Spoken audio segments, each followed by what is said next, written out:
Hello, welcome to Active Aging. My name is Danielle Procopio and I'm your host. I'm very excited today to be joined by Dorothy Barto.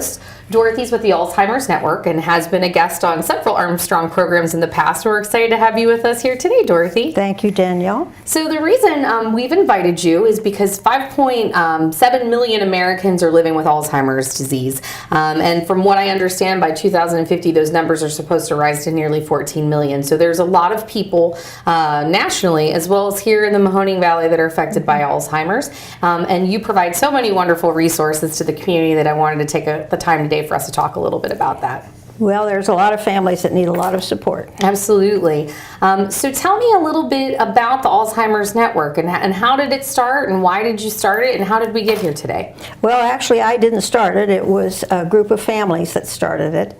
And they decided that we needed local services, based locally, funded locally, and having our donations and so on staying here to help families in this valley because there are more older people in this valley than there are in other places in Ohio.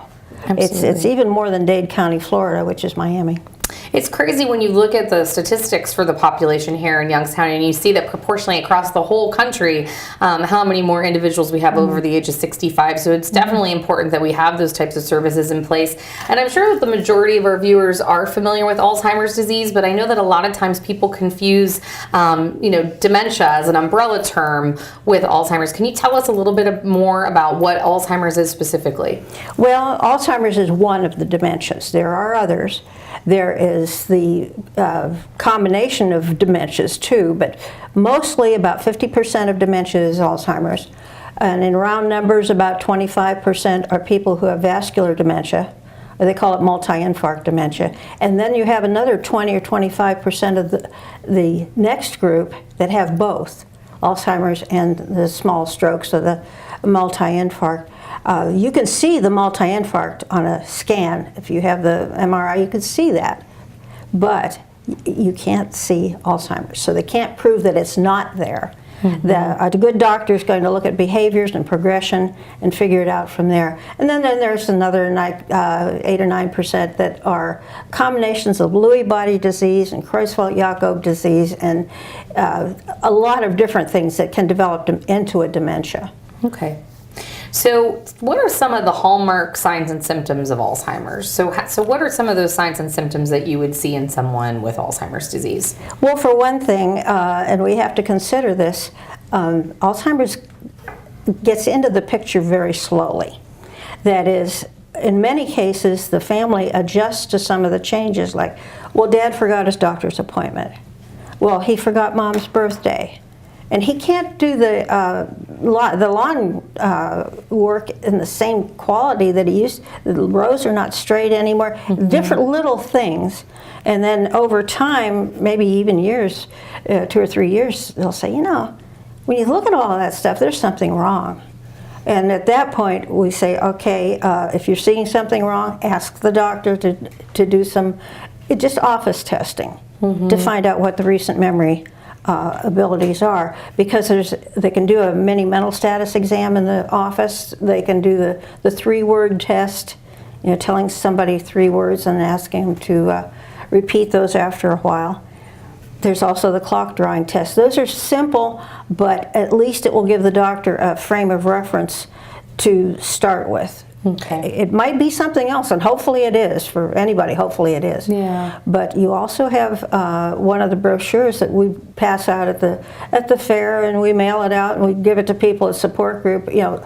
Here are some things the doctor needs to know, because most patients are not going to tell the doctor, well, I'm having trouble mowing the grass in straight lines, and I can't remember my wife's birthday and things like that. They're not going to say that. They're going to say, oh, things are fine.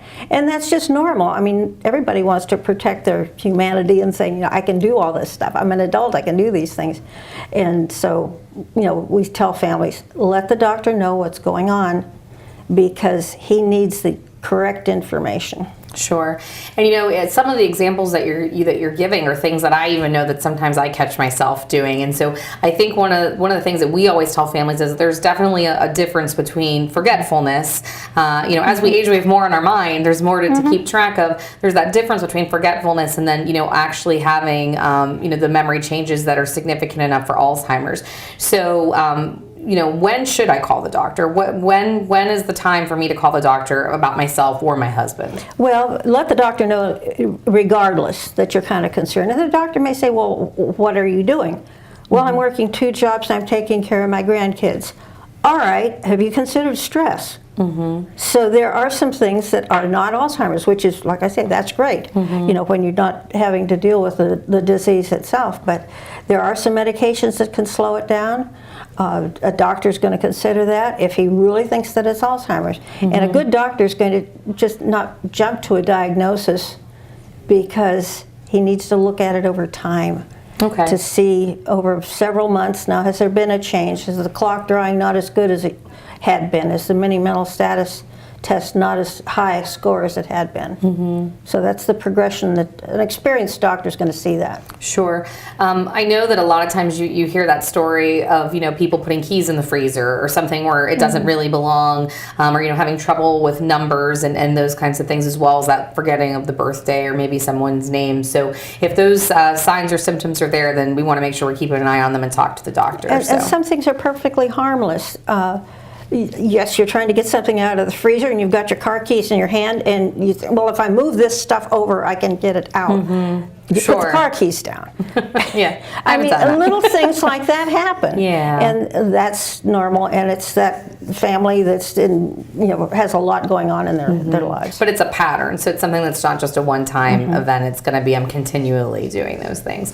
So that's when I want to make sure I call the doctor. So you had mentioned maybe taking some medications. So I know there's some different options for treatment that are out there. Alzheimer's is the 6th leading cause of death right now in the United States, more than breast and prostate cancer combined. So it's scary when we look at the numbers to find that 1 in every 3 seniors is dying with some type of diagnosis of dementia there. So what are some of the treatments that are out there that we can maybe look to help during a diagnosis? Well, like I said, sound diagnosis is the first step. Okay. Get a good solid diagnosis. And then the doctor's going to look at all the medicines that somebody's taking too. Maybe they're literally taking too much medicine, getting foggy because of the side effects of some other med. So, again, the doctor getting a whole picture of what's going on with that person and then going from there and going like, well, there are some things we could start you on Aricept, which is the generic term is donepezil. It could be going to Namenda, which is memantine. Things are coming off of patent, and so they're changing to the generics so many times. And one of the manufacturers has combined Namenda and Aricept into Namzaric. So there's only one medication to give. And there are some other options. There's some medicines that are come in a patch. And some people can't take pills. They have trouble with it. So that would be a consideration. Some pills are formulated in a liquid form, some medications. So again, sound diagnosis, introducing these medications slowly. If there are side effects, backing off, saying, well, let's see what happens if we introduce it more slowly. And some people just have so many side effects they can't take them. Sure. So, you hope for the best for those people. There is no prevention that we know of other than a good sound health, good diet, good exercise, that sort of thing. But we don't know what causes it, so how are we going to prevent it? Sure. We're not there yet. Not yet. I know we always hear of different things that are going on in the research world and breakthroughs that they're making, and hopefully they'll make a good one soon so that way we can work closer to a cure. But well, especially in this valley, because we've had so many people who've left for other jobs elsewhere, leaving mom and dad here. And so mom has no support system because the kids are scattered all over the country, Sure. or even in other countries. Absolutely. So it makes it difficult for that caregiver. Absolutely. Speaking of caregivers, I know that that's something that the network really focuses on and tries to help out with. When you look at the numbers, the staggering number of people that are being diagnosed, the majority of those people are being taken care of by unpaid caregivers. They're not necessarily, have been placed in some type of facility. And so when you look at the numbers, and for 2017, I had found that there were 16.1 million caregivers in the United States, and that when you looked at that collectively, they were providing 18.4 billion hours of care unpaid. So that's a significant cost there. And it's overwhelming when you think about all these people, and most of the caregivers that you're working with, Dorothy, I'm assuming, are spouses and children. Most, yes.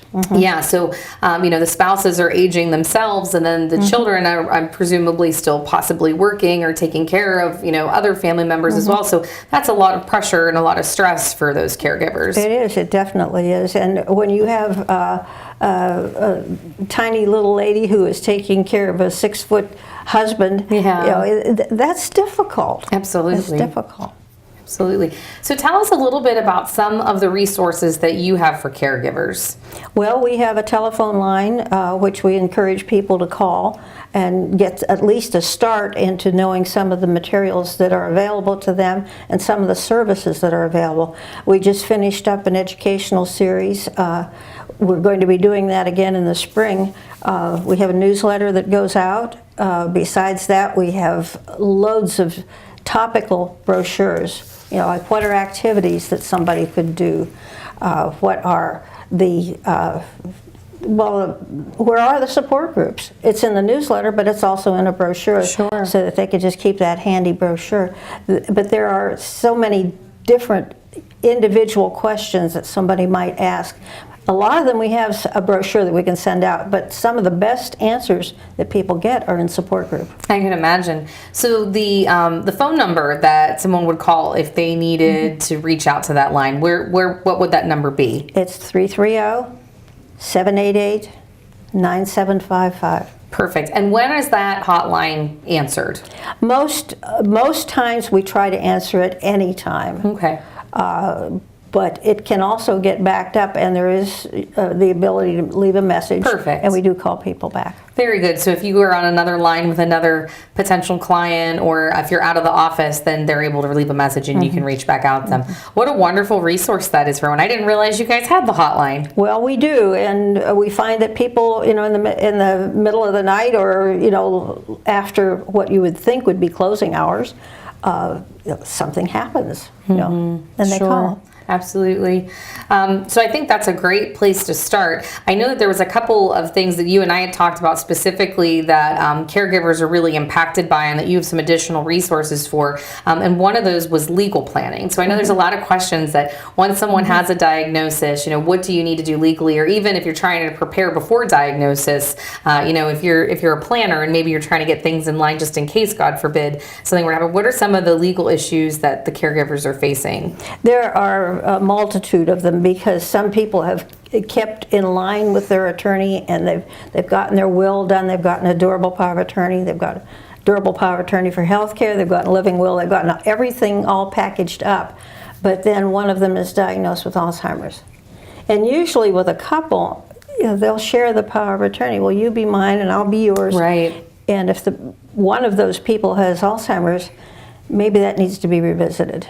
Sure. And sometimes you have to go back and review, check, and in some cases where, say, Dad has handled all of the paperwork, can you find it now? Because Dad now is just putting things away for safekeeping, and then because of recent memory problems, not knowing where he put it. Yeah. So sometimes it takes a while to gather all of the material together. And then a good financial planner is a good place to start too. Okay. But they need to understand the fact that there's a difference between an attorney and an elder law attorney. Absolutely. Because the specifics of Alzheimer's may involve Medicaid, and that's a very complicated program, and it's been changing from time to time, so you have to keep up to date on it. Absolutely. I know too with the documents, I've even ran into this with a lot of our residents here, is it's always a good idea to give someone a copy of those. So that way if you do misplace them, then you have them. And, you know, depending on what type of document it is, it's always nice if you can give a copy to a trusted individual. So if you can't find yours, then you have an extra set. I'm presuming that if we do have a legal or a financial question, Dorothy, and we were to call the hotline, you would have some friends that we might be able to talk with. We can direct them properly, or we have a legal financial seminar twice a year. We might start doing it 3 times a year. We'll see what the demand is, but the point being, you want to get the clock working in your favor and not against you, because there's certain things that you need to do in a timely way. Absolutely. And we even have one of the brochures is called an emergency travel pack, so you know what you need to take if you're for some reason headed to the hospital, what you need to have. Yeah. That's a great idea, actually. That's something that probably we could all use, those tips. Definitely. What should be in the emergency travel pack? Well, those documents that I mentioned, at least the durable power of attorney and the durable power of attorney for healthcare and living will. Okay. Those are important. But there are also some things that you should think about. The medications a person is taking. You know, if the caregiver is stuck at the hospital, do they have money along with them? You know, in some places you can get cash, other places you know you can't just get a hold of the right change that you might need for even a snack at a machine. It's hard to say. Well, it's great that you've kind of put all that in black and white for everyone. So as they're going through this, because, you know, as a caregiver, they become very tired. Sometimes they can be very stressed out as well and forgetful as a result. So to have all that listed there probably makes their lives a lot easier. Yeah, and it could be travel to the hospital. It could be travel for an overnight. It could be anything. But the point being, you'd have to be prepared. You Absolutely. have to take care of contingencies that you might think would never happen. Sometimes they do. Yeah. Well, what about some of the safety concerns that our caregivers are thinking about? So if they're staying at home or they're traveling, what are some of the safety concerns that they might have with an Alzheimer's, person suffering with Alzheimer's? Well, one of the biggest ones, which is not necessarily traveling unless the patient is the one driving, but even driving in a community that they're familiar with, that can be an issue. We tell people if they're not getting lost, at least check the car. Are there paint scrapes on the car? Are there some dents in the car that you hadn't really noticed? The big thing is, are they getting lost? They could get lost on foot, they can get lost in the car. Heaven forbid they could hurt somebody else if they're driving. And there are so many safety issues around the house, and we advise people, go around the house, room to room, and just kind of look at things. And there's things that any senior should be afraid of. Throw rugs, that sort of thing. But what about the person we had a lady that she was taking care of her mom at home, and mom wanted a cup of coffee. So she knew that the coffee came from that machine on the counter. So she took it, put it on the stove, and turned the stove on. Oh, gosh. She had bits of this together. She knew she wanted coffee. It came from that. And she'd always made coffee on the stove. So that's what she did. So, you know, there are little things that you wouldn't anticipate.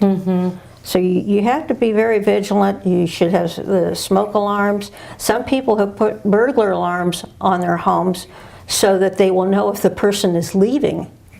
So there are a multitude of things. It sounds like a lot of people have found some key go-tos and tricks that maybe have helped them, and that's something that we could probably learn a lot from the hotline as well as the support groups. Definitely the support groups. Those folks are living it the same as the person that just walks in the door as a new participant.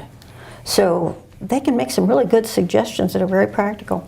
So speaking of the support groups, tell me about what kind of support groups do you have? Do you have support groups for those that are diagnosed as well as caregivers, or is it strictly caregivers? Kind of what are the options? We are focused on the caregivers. Okay. Because in order to get folks together for, say, an early stage support group, they really should have a professional person handling that. Okay.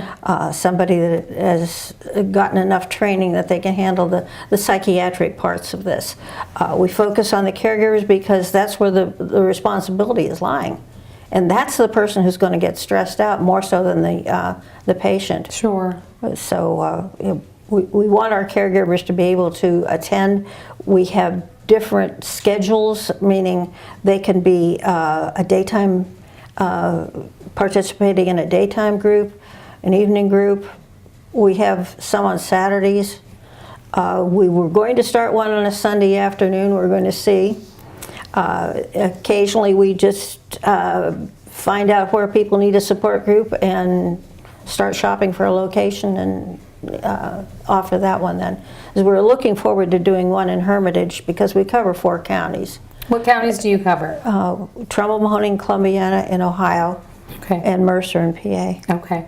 So we'll be looking forward to a Hermitage support group shortly. Absolutely. And East Liverpool, we just started, and it's going along just fine. Very good. So if I need a support group, where am I going to find that information at, Dorothy? That same phone number. Same phone number? Or if you get the newsletter, it will be in there. Okay. But the 330-788-9755. Perfect. And is it on your website? Are the support It groups up is. to date on the website? And what is your website, my dear? I'll tell you, it's not the easiest thing to remember because it's got too many A's in it. Oh, no. It's ALZ for Alzheimer's. After ALZ, it's AR and NET, Okay. and it's .org. Perfect. And that'll be good too for those of us that might be up late at night, or maybe you're working. Then you can check things out to get started on your website as well. What do you think has been the biggest benefit from the support groups for those that are coming? Well, for one thing, it does relieve caregiver stress. You find out that you're not alone, and that there are some ways to handle some of the problems that you thought were insurmountable. You can get through them. Absolutely. And I'm sure that they appreciate all the education too that's provided there, not only from each other, but from your support group leaders and from the materials that you're able to provide them with. And we have a more formal education series. It's three afternoons or mornings, about 2 hours each session. And it covers the disease, the particulars about how it's diagnosed, the meds that we talked about, some other things like some of the behaviors that seem so unusual, but they're part of the disease. And people, once they hear that in support group, they go, "Oh, you mean that's normal?" Yeah, that's normal. It is. And that's reassuring then to know that because they're not sleeping, it's not because there's something wrong, that they're sick. Right. It often happens in the disease. Part of the disease process. And then we have the second session, which goes through community programs that are available. We explain as quickly as we can, because we're really packing a lot into that session of the day programs that are available in the various counties, and also the fact that there are some veteran services that people should access if they have a veteran that served during combat. And it can be stateside, but as long as there's combat, that's what they judge by. And then we go through, where there are different assisted livings, there are different nursing homes, there are special units. You need to consider all of that, but you don't have to do everything all at once. That's one reason that the support groups work too, because it's gradual. You're not just bombarded with all these decisions you have to make, because you don't have to make them, but you need to listen. So-and-so didn't like that nursing home, but this person did like it. Now let's look at that a little bit more. And then we explain how to use Medicare.gov and some of the different things that they can access, information that will help them. Wow, that's a lot. That's a lot of resources that you guys are putting out there, a lot of education. It's amazing. There's a lot available to folks. And then we do the last session on specifically learning to cope with the disease and how it affects the caregiver. Okay. And the fact that now the various hospice groups will actually cover Alzheimer's. Years ago, it was only cancer. And some people don't realize that's changed now. Yeah, that's quite a resource then for them to be able to bring them into their home or wherever they might be residing, and it's a little bit less stress for the caregiver. But you said something about interacting with the disease and kind of coping with the disease. So for those of us that might not be living with someone in our home with Alzheimer's, we're definitely going to be interacting with them at some point within our community, because there's so many of our neighbors and loved ones that have been diagnosed. What kind of tips do you have for those people? How, if you see someone with Alzheimer's maybe at the grocery store or out and about, how can can we better respect that person and interact with them more positively? Well, it depends a little bit, of course, whether you really know the person. Sure. But sometimes you can just kind of decipher by people's behavior that maybe they're having some problems. You know, and just be kind. You know, not overly friendly, because that can frighten somebody. Sure. And it can also make them feel like, in fact, this happened to one lady. She goes, we got home and my husband said to me, who was that man that stopped and talked to us? He remembered the fact that he didn't know who that was, and it made him uncomfortable. But like I say, being kind, the worst thing I think people can do is to walk up to somebody that they know has Alzheimer's and say, now, do you remember who I am? Yeah. That really puts them on the spot. That word remember is like a 4-letter word to them, because there's so many things they can't remember. Sure. That people need to be sensitive to that, and be sensitive to the caregiver too. Sure. Because that's the person that's carrying a lot of the load. Absolutely. Absolutely. So, yeah, but it's nothing that, that there is a pat answer for, but you know how you've been acquainted with that person before. And you could just mention, well, I haven't seen you at church for a while. Or, gee, you're not bowling anymore, are you? Haven't seen you. And just something that's light, superficial, and not embarrassing to them. Yeah. Very good. Well, I think those are great tips for all of us, so that way we can be more kind to the caregiver and to their loved one, and try to be respectful, because it is sometimes hard when you're not sure what to say. So thank you for those tips. But what I'd love to talk about now, and I know you're very excited about, is your upcoming Valley Memories charity auction. And I know a lot of people have asked how we can support you, Dorothy. And so if you could tell us a little bit about the charity auction and how maybe we can come out and help support you and all of the caregivers that you're helping. Well, obviously, donations of items to the charity auction are very welcome. It can be a basket. It can be, people keep telling me about an Instapot pressure cooker, and so I guess we need to think about suggesting someone donate that. But there are also sponsorships available. There's a program book that people can put advertisements in. Good. We'll be sending out some information in our upcoming newsletter about some of those things too. But one of the best things to do is to come. And when is it? It's going to be November the 17th, and it's held at Avian on the water in Canfield. Very good. And we usually have loads of Chinese auction items, so we really need some more. Right now we don't have a whole lot. So, but we're getting there. We're getting there. Very good. And if I would like to donate a Chinese auction item, call the phone number. Call the phone number. Let number. them know I'm bringing it. Very good. And if I'd like to purchase a ticket to attend the event, how much is a ticket? The tickets, well, there's a variety of situations. If it's an individual ticket, it's $50, and if it's a table, it's $375. Perfect. Table of 8. Okay, very good. And what can we expect that evening? So clearly there's some type of a very exciting auction going on with hopefully an Instapot. What else do you guys do that evening? And we have a very good meal.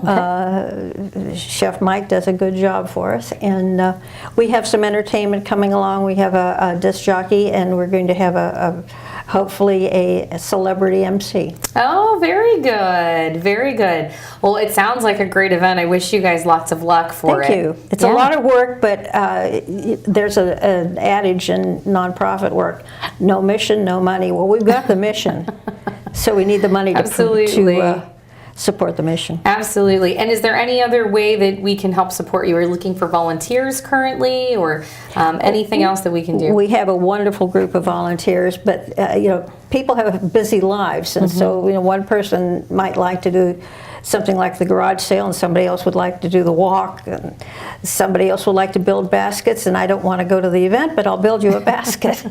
So any help is welcome. Any help is welcome. Good. Well, I appreciate you spending this time with us today, and I hope it was beneficial to all of our viewers. I hope they learned more about you and the network, and are willing to come out and support the auction. So that would be great. Hopefully we'll see everyone there. Yay. Very good. Thank you. Thank you so much for joining us today. Until next month, I hope you all have a great day.